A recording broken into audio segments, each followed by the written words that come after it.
முதல் வாசகம். மலைமேல் ஆண்டவர் திருமுன் வந்து நெல். அரசர்கள் முதல் நூலிலிருந்து வாசகம். அதிகாரம் 19 இறைவசனம் 9 மற்றும் 11 முதல் 16 முடிய. அந்நாள்களில் எளியா இருந்த குகைக்கு வந்து அதில் இரவை கழித்தார். அப்போது ஆண்டவர், வெளியே வா, மலைமேல் என் திருமுன் வந்து நெல், இதோ ஆண்டவராகிய நான் கடந்து செல்ல இருக்கிறேன் என்றார். உடனே ஆண்டவர் திருமுன் பெரும் சுழல் காற்று எழுந்து மலைகளை பிளந்து பாறைகளை சிதறடித்தது. ஆனால் ஆண்டவர் அந்த காற்றில் இல்லை. காற்றுக்கு பின் நிலநடுக்கம் ஏற்பட்டது. நிலநடுக்கத்திலும் ஆண்டவர் இருக்கவில்லை. நிலநடுக்கத்திற்கு பின் தீ கிளம்பிற்று. தீயிலும் ஆண்டவர் இருக்கவில்லை. தீக்கு பின் அடக்கமான மெல்லிய ஒளி கேட்டது. அதை எளியா கேட்டவுடன் போர்வையினால் தம் முகத்தை மூடிக்கொண்டு வெளியே வந்து குகையின் வாயிலில் நின்றார். அப்போது, எளியா, நீ இங்கே என்ன செய்கிறாய் என்று ஒரு குரல் கேட்டது. அதற்கு அவர், படைகளின் கடவுளாகிய ஆண்டவரின் மீது நான் பேரார்வம் கொண்டவனாய் இருந்து வருகிறேன். ஆனால் இஸ்ரேல் மக்கள் உமது உடன்படிக்கை உதறிவிட்டனர். உம் பலிபீடங்களை தகர்த்து விட்டனர். உம் இறைவாக்கினரை வாளால் கொன்றுவிட்டனர். நான் ஒருவன் மட்டுமே எஞ்சியிருக்க என் உயிரையும் பறிக்க தேடுகின்றனர் என்றார். அப்போது ஆண்டவர் அவரிடம், நீ வந்த வழியே திரும்பி தமஸ்கு பாலை நிலம் நோக்கிச் செல். அவ்விடத்தை அடைந்தவுடன் அசாவேலை சிரியாவுக்கு மன்னனாக திருப்பொழிவு செய். நிம்சியின் மகன் ஏகுவை இஸ்ரேலுக்கு அரசனாக திருப்பொழிவு செய். ஆபேல் மெகோலாவை சார்ந்த சாபாற்றின் மகன் எலிசாவை உனக்கு பதிலாக இறைவாக்கினராக அருள்பொழிவு செய் என்றார். இது ஆண்டவரின் அருள்வாக்கு. இறைவா, உமக்கு நன்றி. பதிலுரை பாடல். ஆண்டவரே, உமது முகத்தையே நாடுவேன்.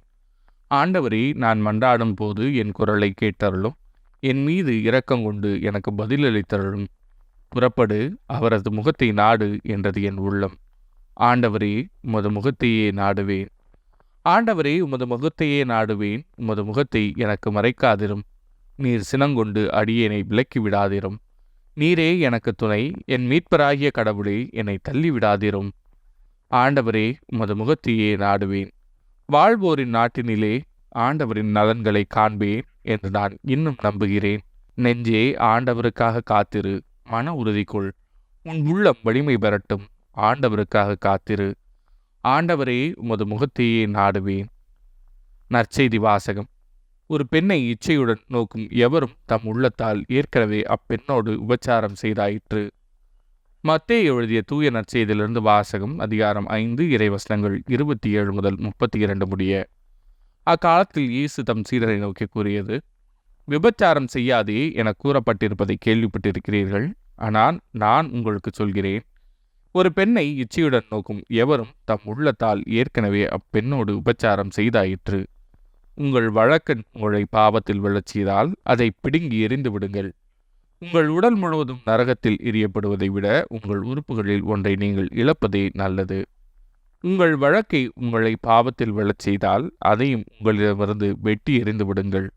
உங்கள் உடல் முழுவதும் நரகத்திற்கு செல்வதை விட உங்கள் உறுப்புகளில் ஒன்றை நீங்கள் இழப்பதே நல்லது. தன் மனைவியை விலக்கி விடுகிறவன் எவனும் மணவிலக்கு சான்றிதழை கொடுக்கட்டும் என கூறப்பட்டிருக்கிறது.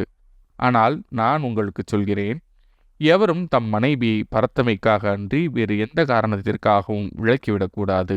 அப்படி செய்பவர் எவரும் அவரை விபச்சாரத்தில் ஈடுபடச் செய்கின்றனர். விலக்கப்பட்டோரை மனப்போரும் விபச்சாரம் செய்கின்றனர். இது ஆண்டவரின் அருள்வாக்கு. கிறிஸ்துவே, உமக்கு புகழ்.